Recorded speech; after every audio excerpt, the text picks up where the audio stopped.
한 목소리로 봉독하겠습니다. 시작. 너와 내 자녀와 노비와 내 성중에 있는 레위인과 및 너희 중에 있는 객과 고아와 과부가 함께 내 하나님 여호와께서 자기의 이름을 두시려고 택하신 곳에서 내 하나님 여호와 앞에서 즐거워할지어다.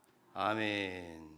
사람들은 세상의 문제, 질병의 문제, 경제의 문제, 환경 문제, 가정의 문제, 모든 문제의 두려움에 사로잡혀서 살고 있습니다.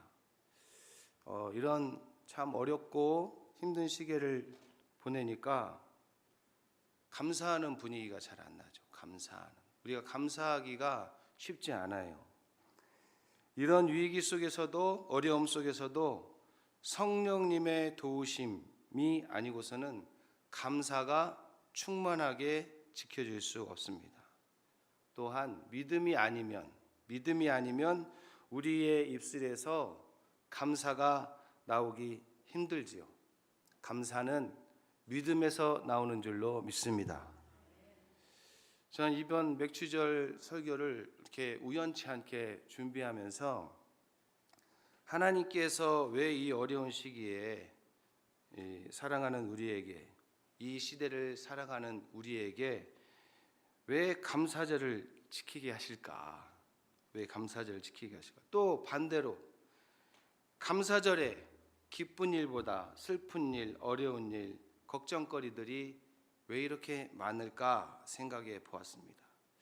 이 감사절이 이 시대를 살아가는 저와 여러분에게 어떤 의미가 있을까? 이 맥주감사절이 우리에게 어떤 의미가 있을까를 오늘 성경에서 그 해답을 찾아보려고 합니다. 자, 이제 말씀 10절 말씀인데 한번 다 같이 읽어볼까요? 10절 시작. 내 하나님 여호와 앞에 77절을 지키되 내 하나님 여호와께서 내게 복을 주신 대로 내 힘을 자원하는 예물을 드리고 11절 시작. 너와 내 자녀와 노비와 내 성중에 거주하는 레위인과 및 너희 중에 있는 객과 고아와 과부가 함께 내 하나님 여호와께서 자기의 이름을 두시려고 택하신 곳에서 내 하나님 여호와 앞에서 즐거워할지어다.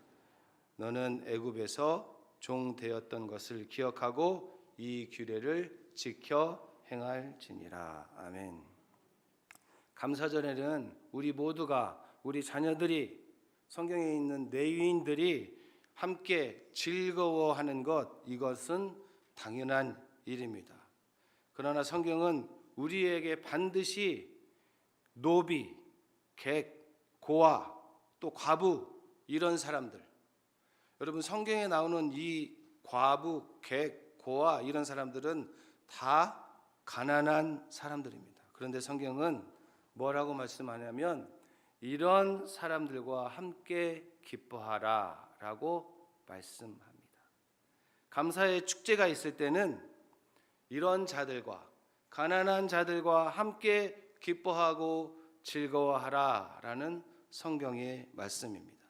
전 이런 성경적인 감사절이 우리 주위에 함께 사는 가난하고 어려운 교회, 이웃, 정말 그들이 즐거워하는 날일까?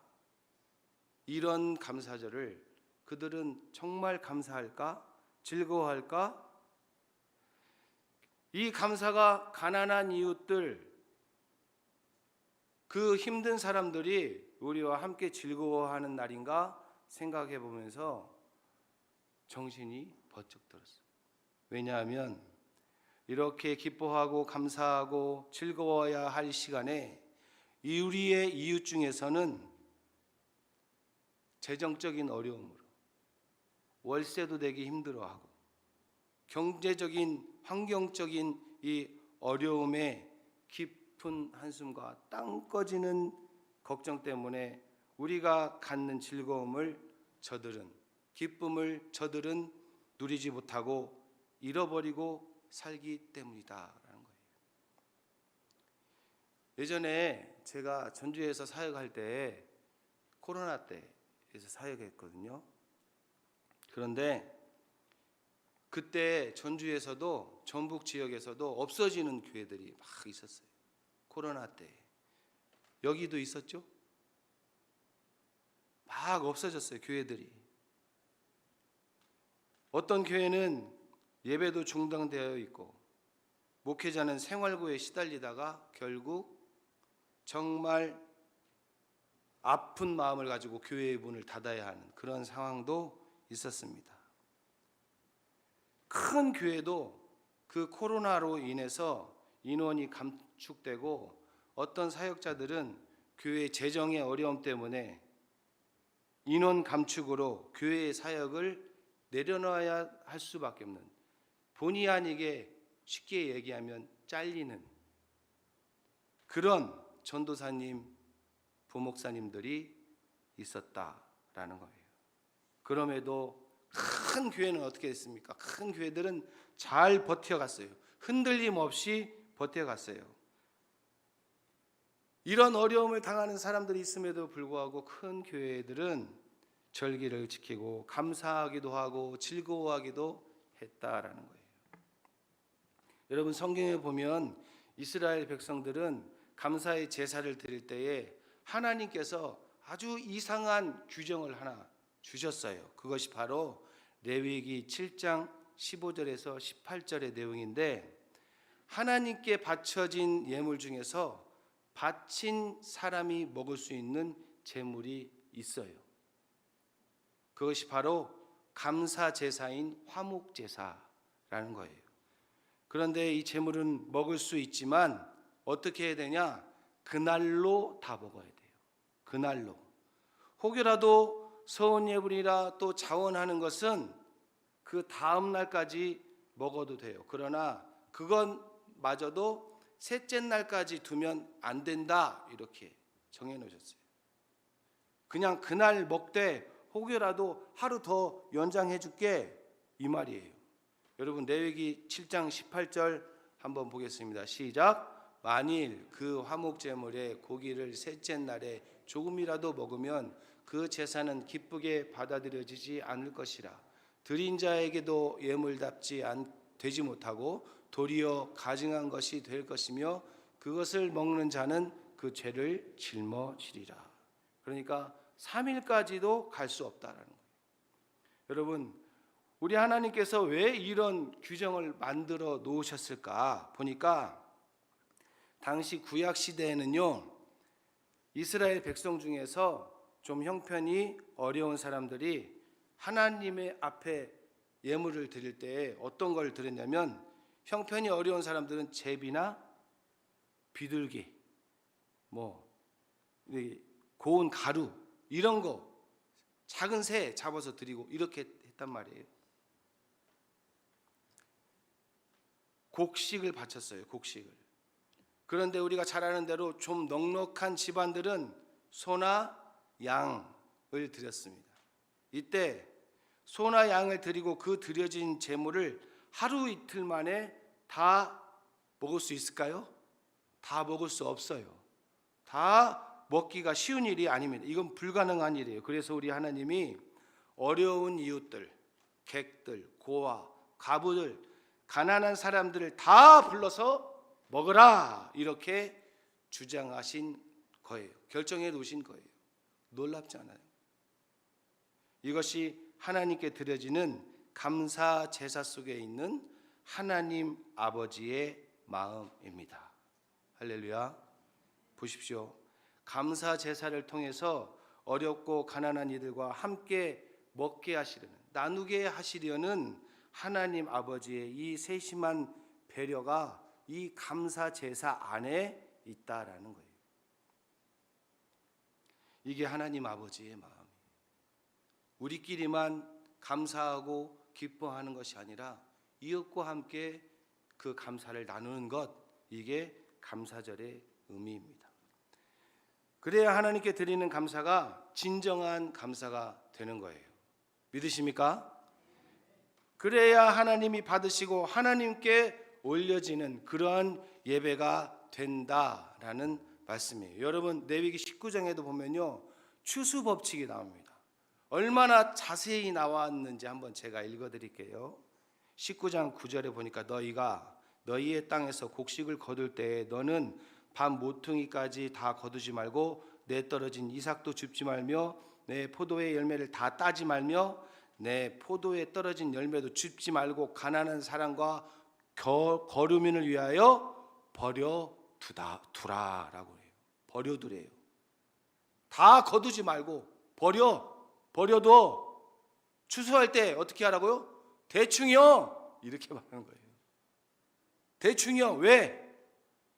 가난한 사람들 위하여 남겨두라라는 거예요. 이게 하나님이 세워놓으신, 만드신 법칙입니다. 사랑하는 구례제일교회 성도 여러분, 우리 안에, 우리 가족에, 우리 인생에, 우리 자녀들 가운데 감사할 일이 생길 때마다 언제나 하나님이 원하시는 것, 가난한 사람과 함께 기뻐하라, 이런 거예요. 그러니까 여러분, 우리 교회가 감사할 일이 있고 막 잘 되고 우리 자녀들이 다 잘 돼서 떡할 일이 있고 축하할 일이 있고 촛불 불 일이 있고, 그러면 우리끼리 모여서 박수치고 떡 나누고 아멘 이러면 좋지만, 우리끼리 그러는 것은 쉽게 얘기하면 유람선에서, 유람선 아시죠?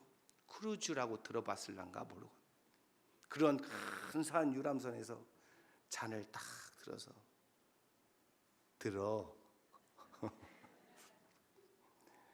이렇게 하는 것과 같다라는 거예요. 우리끼리. 하나님이 원하시는 것이 아니다라는 거예요.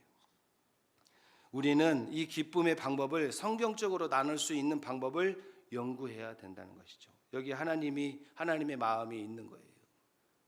그 하나님은 기쁜 일이 있을 때마다 넉넉한 거, 박수칠 일, 감사할 일, 함께 즐거워할 일, 이럴 때 주변을 살펴보고 혹시 나로 인하여 함께 기뻐할 사람이 있는가?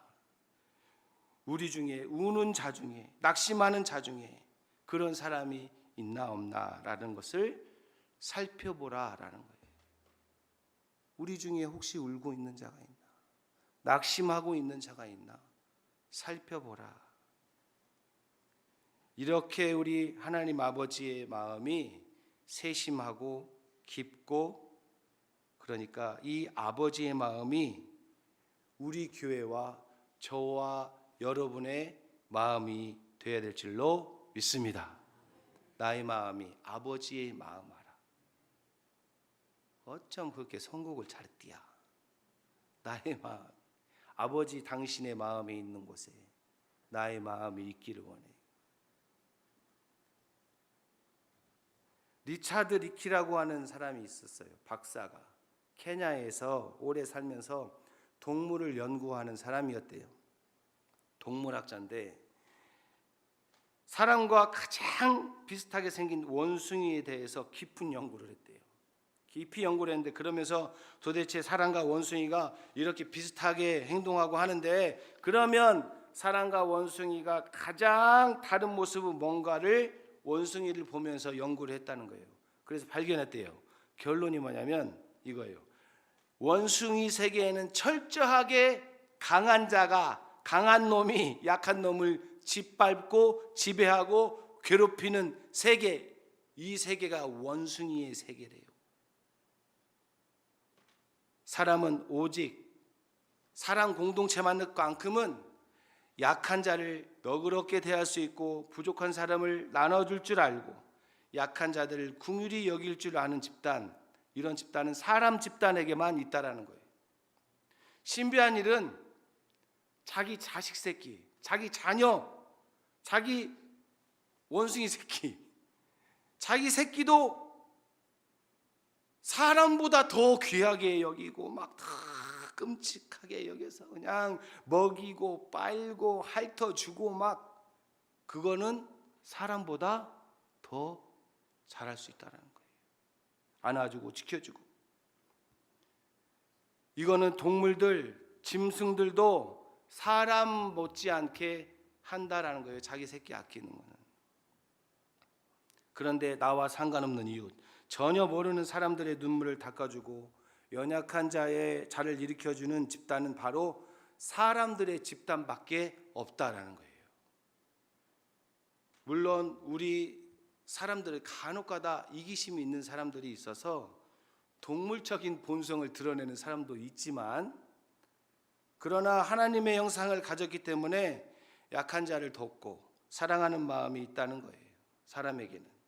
그러니 이것이 없으면 그 리차드 리키라고 하는 이 동물학자가 말하는 건데 뭐라고 얘기해요? 사람에게 이런 마음이 없다는 것은 뭐다? 짐승이다. 짐승과 똑같다는 거예요. 사람과 동물이, 사람과 원숭이가 다른 이유, 여기에 있다는 겁니다. 신명기 24장 14절에서 22절에 보면 하나님 곤궁하고 비난한 품꾼은 너희 형제든지 내 땅 성문 안에 우거하는 객이든지 그를 학대하지 말며 그 품삯을 당일에 주고 해진 후까지 미루지 말라. 이는 그가 가난함으로 그 품삯을 간절히 바람이라. 그가 너를 여호와께 호소하지 않게 하라. 그러지 않으면 그것이 내게 죄가 될 것임이라.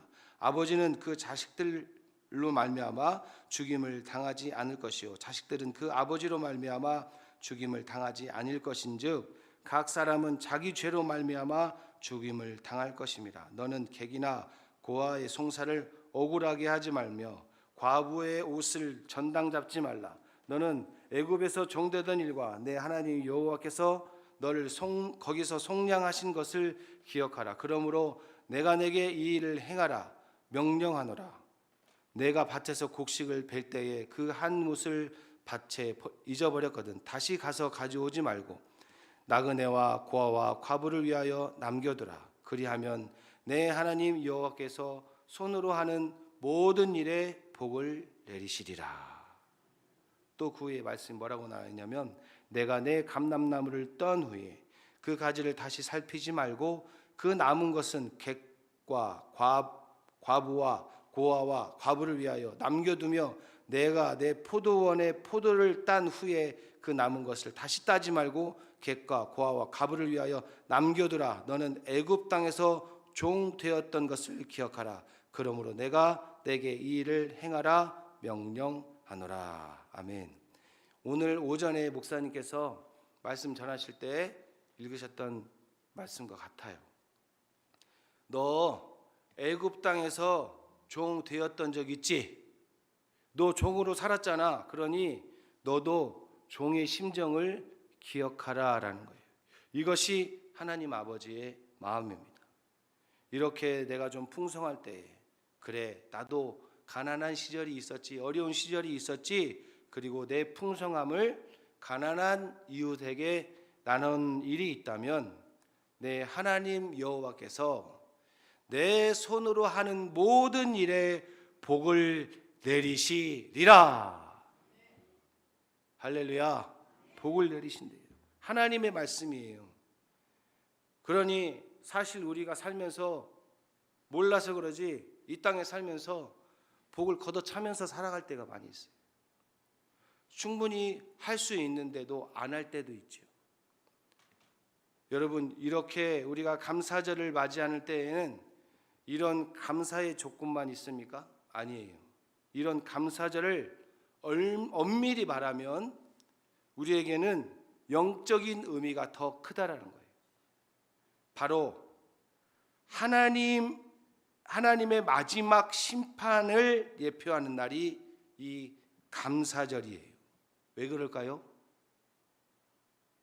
이 감사절은요, 알곡과 쭉정이를 분리하는 날이에요. 뭔 말인지 아시죠? 알곡과 쭉정이를 분리하는 날이에요. 털면 쭉정이는 어떻게 돼요? 날아가잖아요. 알곡은 남아가고. 그게 분리하는 일인 거예요. 심판하는 날이라는 거예요. 우리 인생도 언젠가는 우리 역사도, 우리의 삶도, 인류도 추수할 때가 온다라는 거예요. 하나님께서 반드시 알곡과 쭉정이 가라지를 추수할 날이 올 것이다. 그러므로 마지막 때에 하나님 앞에서 내가 잘 살았느냐 평가받는 일을 위하여, 그것을 위하여 감사절은 이런 교훈을 받는 주간이 될 수 있다라는 말입니다. 우리가 오늘 감사 예배를 드리면서 사실 우리는 심판을 예행 연습하는 것이라 생각할 수 있어요. 여러분, 이제 코로나19가 다 지나고 그래도 뭐 어려운 시간들을 보내고 있죠. 다 끝났다고 생각하지만 우리 생명이 지금 하나님 앞에 바짝 가까이 서 있습니다. 실감이 안 나시죠? 내 생명이 하나님 앞에 바짝 서 있다. 사무엘상 20장 3절에 보면 나와 죽음 사이의 거리는 한 발자국이다, 이렇게 다윗이 고백을 합니다. 나와 죽음 사이의 거리는 한 발자국이래요. 이제 죽음이 우리의 코앞에 와 있을 수 있다라는 거예요. 우리는 지금 이런 시대를 살아가요. 얼마나 위험해요. 여러분, 그냥 지나가고 있다가 뒤에서 와서 때리잖아요. 언제 맞을지 계획하고 맞아요? 너 오늘 저녁에 뒤통수 맞을 거예요, 조심해요. 이렇게 누가 광고해줘요? 안 합니다. 그러니까 죽음이 한 발자국 앞에 와 있는 거예요. 언제 나에게 죽음이 닥칠지 모르는 거예요. 지금 이렇게 무서운 시대를 우리가 살아가고 있다라는 거예요. 이때 나 자신은 하나님 앞에 알곡인가 가라지인가를, 만약에 알곡이라면 할렐루야 감사의 찬송을 드릴 수 있지만 쭉정이라면 우리는 어떤 심판이 우리에게 기다릴까? 이 대답을 가져야 우리는 감사절을 제대로 지키는 하늘 백성 되는 것입니다. 이 대답까지 가야 진정한 감사주의를 지키는 하나님의 자녀인 줄로 믿습니다. 여러분, 그러면 구체적으로 누가 알곡이고 누가 쭉정일까요? 이게 중요하잖아요. 예수 오래 믿은 사람 알곡이에요? 그래요. 안 그러죠? 이제 믿은 사람 쭉정이에요? 아니에요. 직분이 큰 사람 알곡이에요? 아니에요. 직분이 없는 사람 쭉정일까요? 아니라는 거예요. 성경은 그렇게 기준하지 않았다라는 겁니다. 예수님은 마태복음 25장에서 그 알곡과 쭉정이의 실체, 하나님 앞에 섰을 때 그 기준을 아주 자세하고 세심하게 말씀하셨어요. 알곡과 쭉정이가 될 기준, 시작. 병든 자, 감옥에 갇힌 자, 가난하고 헐벗은 자에게 너는 어떻게 했느냐, 이거예요. 하나님이, 예수님이 물어보는 거예요. 지극히 작은 자, 예수님에게 하듯이 했느냐? 그러면 알곡에 속해 있는 자라는 겁니다. 그런데 우리 인생길을 살아가면서 그냥 높은 길, 성공하는 길, 좋은 길, 더 많이 갖는 삶, 그런 삶만 목표하고 살다가 내 옆에 눈물 흘리고 고통당하고 어렵고 고난당하는, 힘들어하는 그런 사람 생각할 겨를도 없다면 그 사람은 쭉정이다라는 거예요. 나만 위해서, 나만 잘 먹고 잘 살기 위해서, 앞만 보고 옆에는 보지 않는 그런 사람은 쭉정이다라고 분명히 예수님께서 말씀하셨어요. 제 말이 아니에요. 예수 그리스도께서 마태복음 25장에서 말씀하신 말씀입니다. 사랑하는 성도 여러분, 우리가 예수님을 믿었기 때문에 내 주변 사람들 혹은 작은 사람들, 눈물 흘린 사람들, 어려운 사람들을, 그런 사람들이 예수 믿었기 때문에 내 눈에 들어옵니까? 들어옵니까? 들어오십니까? 그러면 그런 분들은 알곡이다라는 거예요. 그들이 예수님처럼 보입니까? 바로 영광의 보좌에 앉아있는 자격이 있는 사람이에요. 영광의 보좌 옆에, 주님의 보좌 옆에 앉을 수 있는 그런 자격이 있는 사람이에요. 가난한 사람을, 어렵고 힘든 사람 생각만 하면 먹고 있나, 잘 입고 있나, 어떻게 지나고 있나, 그렇게 생각할 수 있는 사람, 그게 하나님 아버지의 마음인 줄로 믿습니다. 그런데 병든 자, 옥에 갇힌 자, 헐벗은 자, 나그네 된 자, 이런 어려운 사람들이 있는지도 모르고 살았어요. 그저 나 먹고 살기에 바빴고 힘들었고 어떻게 해서든지 성공해야 했고 이를 악물며 살았습니다. 그러면 아무리 내가 이를 악물고 살았어도, 아무리 뭔가를 크게 이룬 것이 있어도 우리 주님은 아주 우리에게 냉정하게 말씀하시는 겁니다. 너는 쭉정이라. 이게 보이느냐? 이거예요. 내 이웃이 보이지 않느냐? 이거예요. 이런 것이 보이는 교회, 이런 것이 보이는 저와 여러분 되시길 주님의 이름으로 축복합니다. 보여야 돼요. 여러분, 우리 교회도 어려웠을 때 있을 거 아니에요. 있었을 거 아니에요. 그죠? 개척, 우리 교회도 처음에 개척해서 시작했을 거 아니에요. 오래됐지만 처음엔 10명, 10명, 20명, 30명 이렇게 부흥하려고 몸부림치면서 살았던 시절도 있었을 것이고, 월세 걱정하면서 살았을 때도 있었을 것이고, 매달 예산 때문에 걱정하는 날도 우리 교회도 있었을 거예요. 이제 좀 부유해지고 넉넉해지니까 행여라도 그런 일이 또 우리에게 있을까 봐 몸살이고 있다면 우리는 이미 주님의 교회가 아니라는 거예요. 헨리 백스엘 목사님이라고 하는 분이 어느 날 설교를 열심히 준비하고 있었대요. 설교를 막 준비하고 있었는데 설교 내용이 어떤 내용이었냐면 십자가의 길을 가신 예수, 이런 설교 제목이었어요. 가지고 예수 그리스도의 생애, 예수님을 묵상하면서 그날 설교 제목을 막 이제 우리도 십자가의 길을 걷자, 이런 설교의 제목으로 막 열심히 막 영감을 얻어가면서 열심히 말씀 준비하고 있는데 누가 문을 두드리더래요. 문을. 누구냐? 나 지금 빌 받아가지고 막 열심히 말씀 준비해가는데 누구요? 사투리로 누구요? 누가 이렇게 두드려? 나 지금 하고 있는데 왜 건디야? 하고 딱 문을 열었더니 어떤 행여자가, 행인이 국어라는 거예요. 그랬더니 그 목사님이 오늘만 날이요, 바빠 죽겠는데 가시오 하고 문을 탁 닫아버렸다는 거예요. 짜증이 났어요. 지금 말씀을 준비하고 있는데 내가 방해받는 하는 생각에 짜증이 막 난 거예요. 그래서 다음에 오라고 섭섭하게 문전박대를 탁 하고 닫아버렸대요.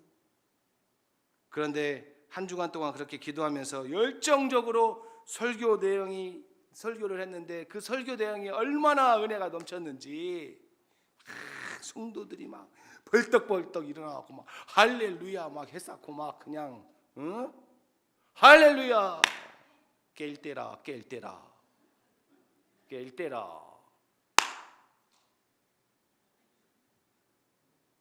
우리 중고등부 좋을 때 제가 어떻게 하냐면요, 이렇게 하면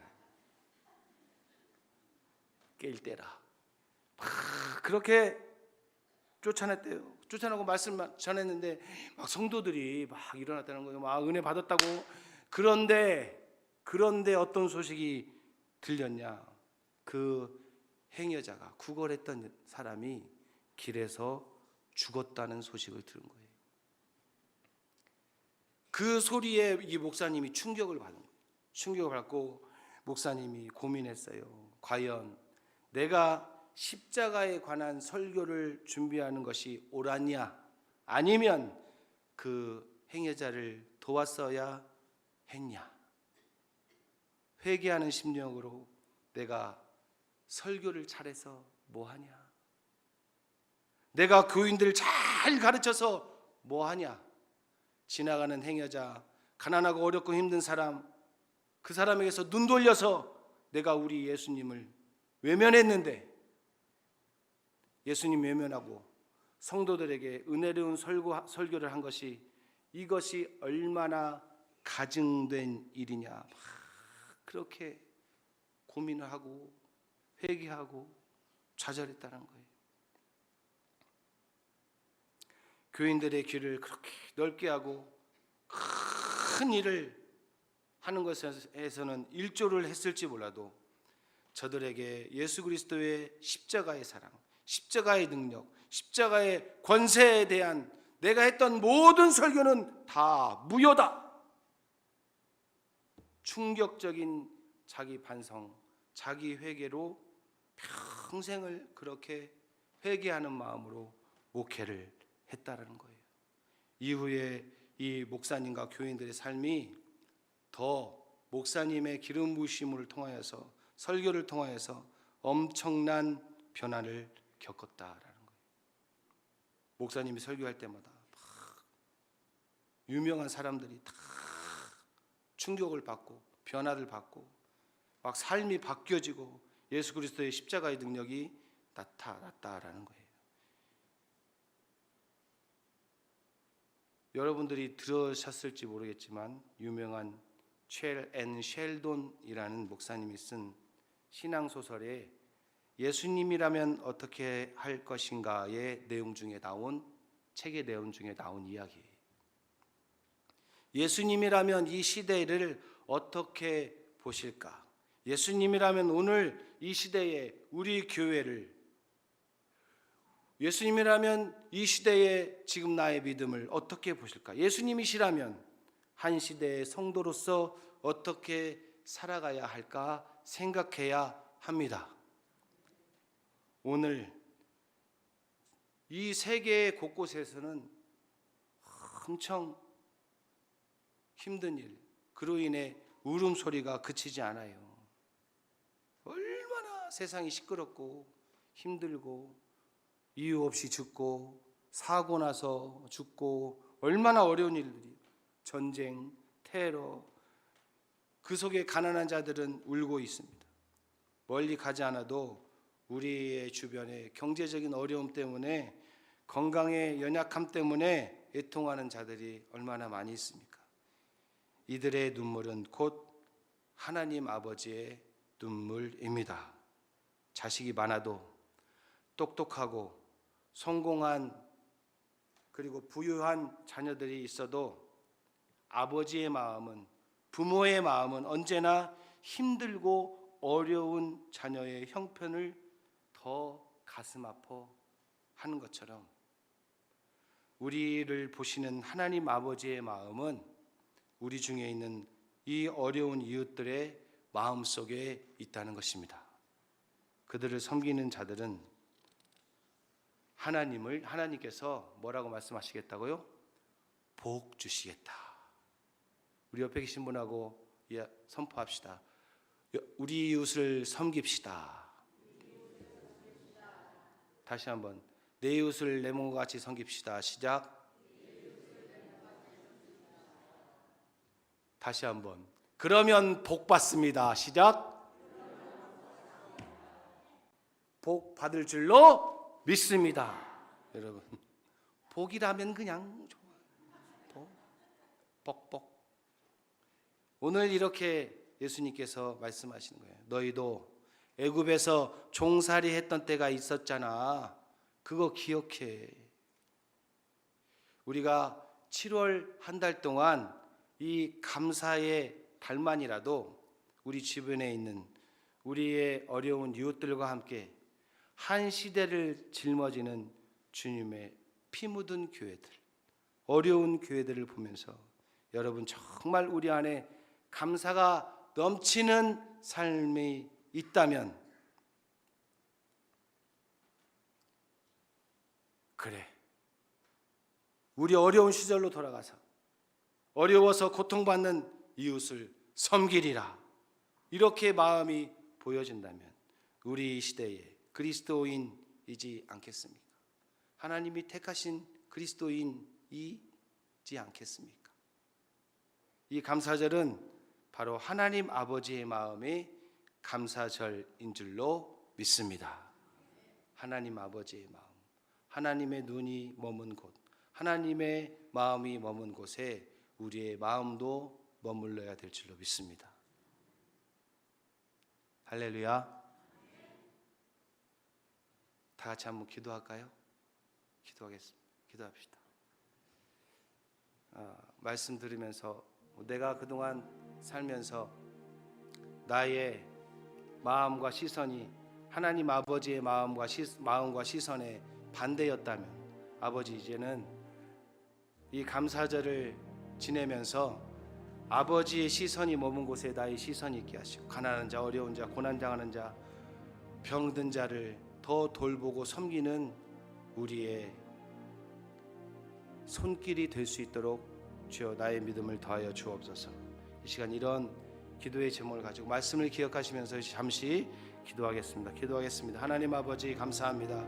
아버지 하나님의 마음이, 아버지 하나님 이 시간 다시 한번 깨닫게 하심을 감사합니다. 주여, 내가 그동안 내가 살아가기에 급급했습니다. 아버지 하나님, 하지만 이제 하나님의 마음과 하나님의 시선이 머문 곳에 내가 내 마음과 나의 시선이 있기를 소망하오니, 주여 아버지, 내 이웃을 내 몸과 같이 섬기라는 그 말씀에 순종하며 아버지 하나님께 영광 돌리는 귀한 믿음 될 수 있도록 역사하여 주옵소서. 아버지 하나님, 하나님 아버지의 마음을 깨달아 알게 하시니 감사합니다. 아버지, 이 시대에 주여 나를 택해 주셨으니 그 아버지 그리스도인으로서의 삶을 살아가는 믿음이 될 수 있도록 역사하여 주옵소서. 이 어려운 가운데 아버지 하나님, 믿음으로 이 시대를 극복해 나가며 아버지 하나님, 내 어려운 이들과 함께 할 수 있는 믿음 되게 하여 주옵소서.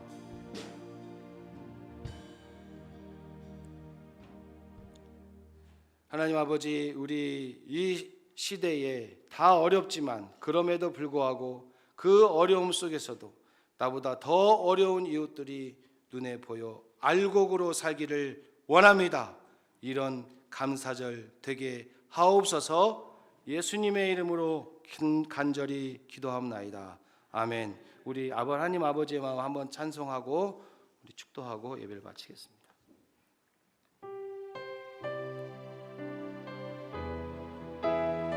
우리 옆에 계신 분 손을 한번 잡고, 이럴 때 아니면 손을 언제 잡아보겠어요? 한번 손 좀 잡아보세요. 아버지, 당신의 마음이 있는 곳에 나의 마음이 있기를 원해요.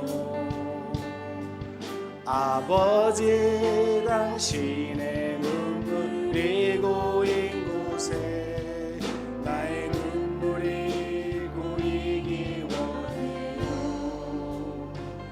아버지, 당신의 바라보는 영혼에게 나의 두 눈이 향하기 원해요. 아버지, 당신이 울고 있는 어두운 땅에 나의 두 마리 향하기 원해요. 나의 마음이 아버지의 마음 알아. 내 모든 삶 아버지의 뜻이 될 수 있기를 나의 온 몸이 아버지의 마음 알아. 내 모든 삶 당신의 삶, 나의 마음이 아버지의 마음 알아.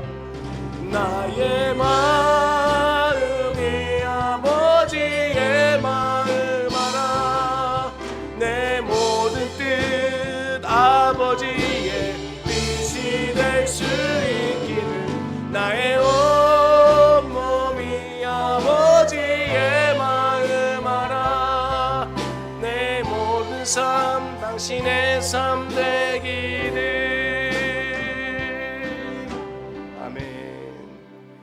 이제는 우리 구원하신 예수 그리스도의 은혜와 하나님 아버지의 무한하신 사랑과 성령 하나님 감화 감동 교통하시고 역사하시는 은혜가 내 이웃을 내 몸과 같이 사랑하고 나보다 더 어려운 이웃들이 내 눈에 보여 알곡의 삶을 살기로 결정하는 모든 성도님들 머리 위에, 우리 구례 제일교회 위에, 이 나라의 민족 머리 위에, 온 교회 위에 이제로 영원까지 함께 계시기를 간절히 축원하옵나이다. 아멘.